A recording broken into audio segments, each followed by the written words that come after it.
E aí galera, aqui quem falou é o Joe. Eu decidi fazer esses slides aqui porque eu tô hiperativo, sem fazer nada. Sexta-feira eu volto a jogar, eu tô meio desconfiado. Mas eu vi que tem muita gente aí que tem problema na ponta. Tem vários goleiros aí que tomam decisões erradas e acabam não sabendo o que fazer na ponta, ou acabam se escondendo muito da bola. Então eu decidi fazer aí esse primeiro vídeo. Claro, eu vou fazer outros também porque eu sou um nerdola de handball. Assisto muito handball, eu gosto muito de estudar handball, então eu acho que eu posso ajudar aí a nova geração de goleiros, até porque não digo que eu seja o melhor da história aí do Rio Grande do Sul, nem o melhor dos últimos anos, mas eu com certeza sou um dos que mais entende do assunto, né? Então vamos lá, primeiro modo, primeiras considerações.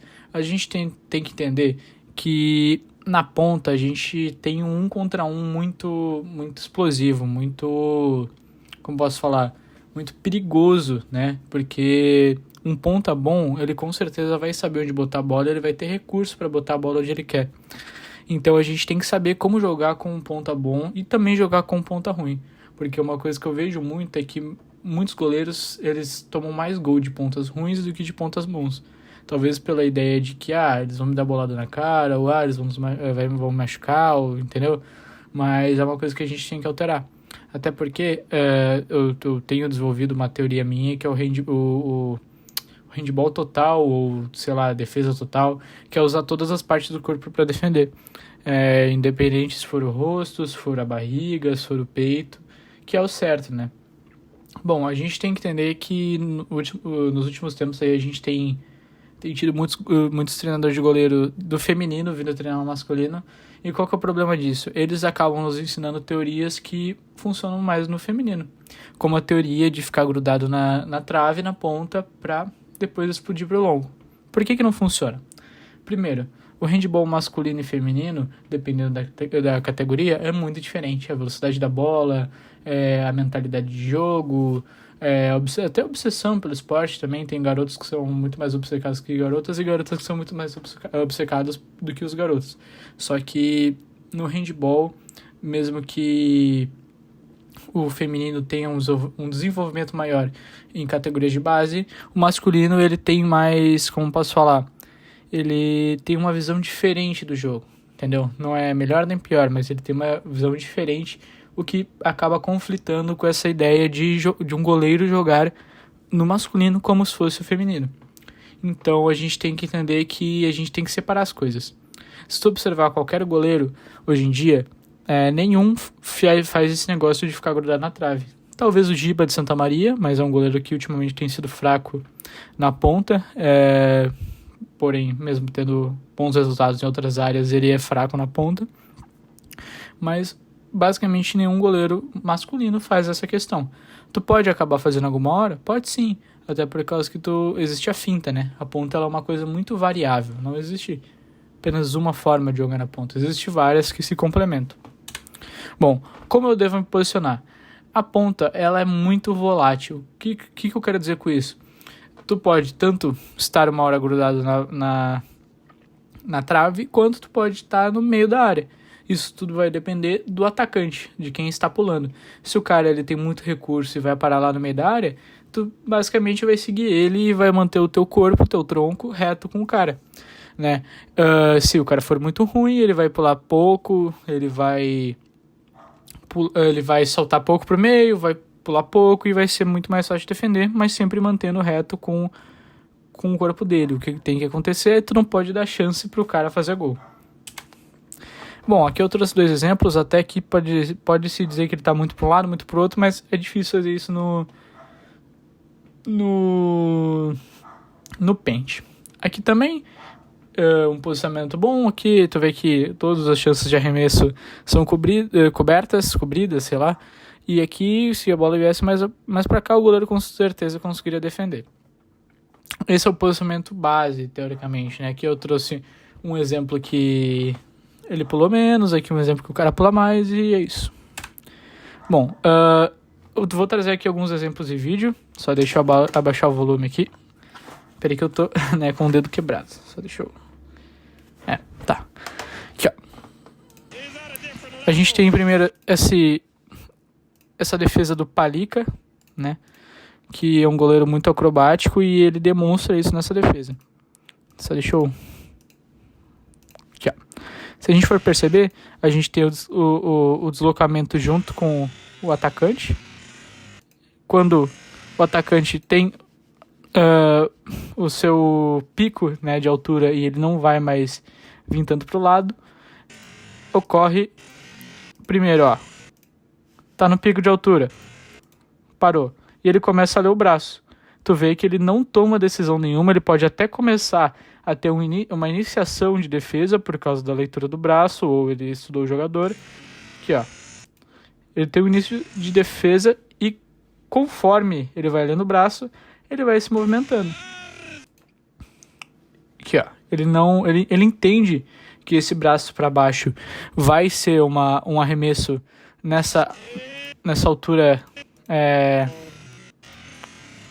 curta aqui, né, nessa área aqui, né, mais embaixo. Então ele tenta fechar o ângulo de uma forma muito criativa, que o Palika ele tem, ó, quem não sabe o nome desse goleiro aqui é o Palika, ele é um goleiro sueco, se eu não me engano, que ele é do PSG.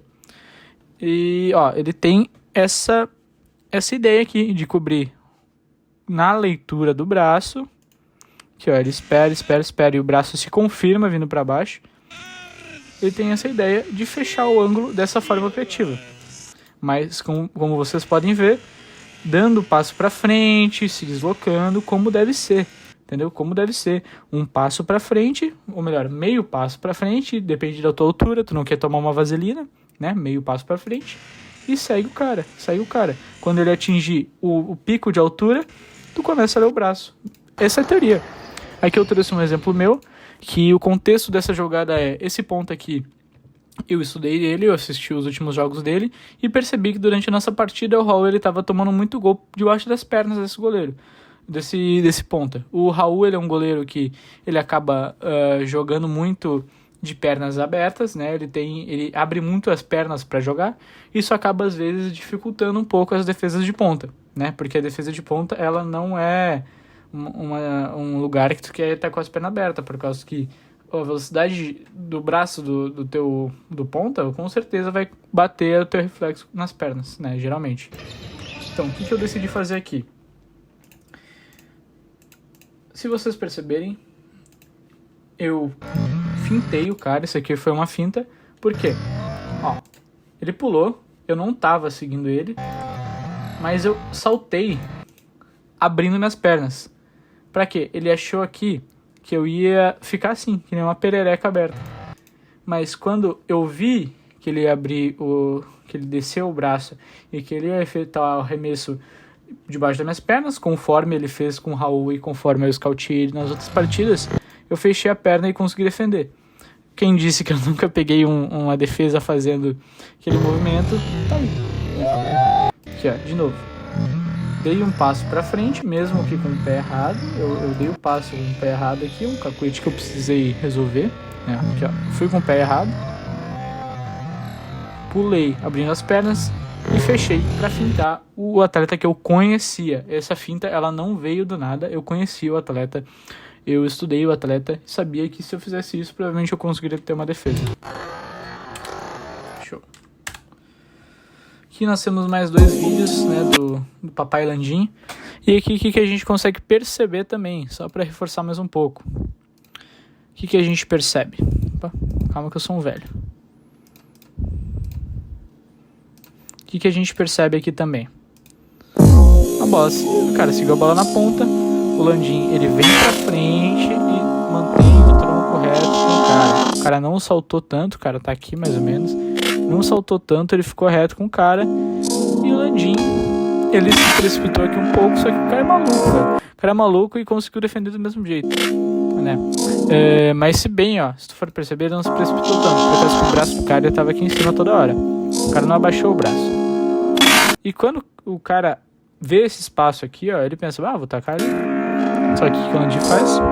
Reflexo. É mistura de reflexo com posicionamento, leitura de jogo.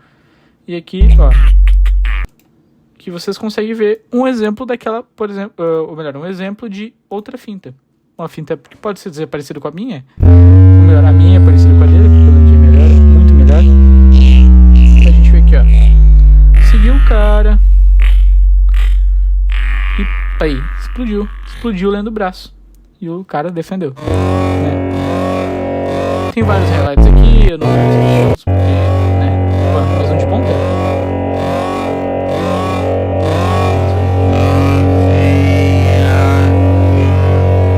Mas ali é o exemplo de handball total usando o corpo.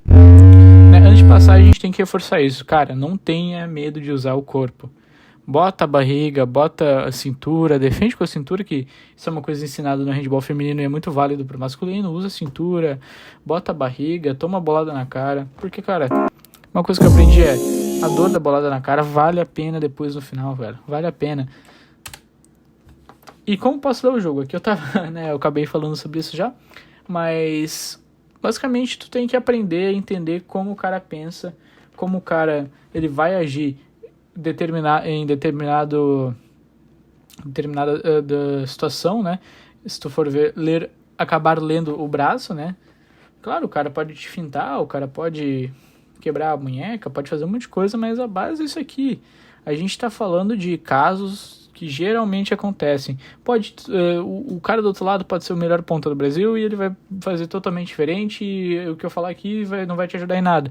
Mas aí porque é situacional e o cara ele é fora da curva, né? Quando o cara é fora da curva, a gente tem que fazer coisas fora da curva, entendeu? Isso aqui é o básico para tu começar a aprender a jogar de ponta. Tu não vai virar o Nicolas Landim só vendo isso aqui, mas tu vai começar a ter mais convicções, vai conseguir ter mais certezas na hora de jogar na ponta, que era coisas que é uma coisa que quando eu comecei eu não tive.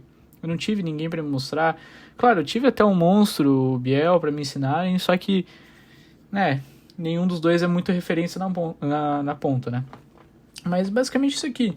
Como é que tu consegue desenvolver esse entendimento de jogo? Cara, é jogando, é assistindo, é indo atrás. Cara, quanto mais tu consumir e fazer, mais tu vai entender. E é basicamente isso, não tem muito o que eu falar. Né? Eu vou ver o que eu vou fazer de próximo vídeo. Né? Eu fiquei com bastante preguiça, sinceramente, de fazer esse. Mas eu decidi fazer porque é o que eu gosto, né? O quanto mais eu puder ajudar quem tá nessa área, mais eu vou ficar feliz. Então é isso, valeu, gurizada. Obrigado por assistirem e até a próxima.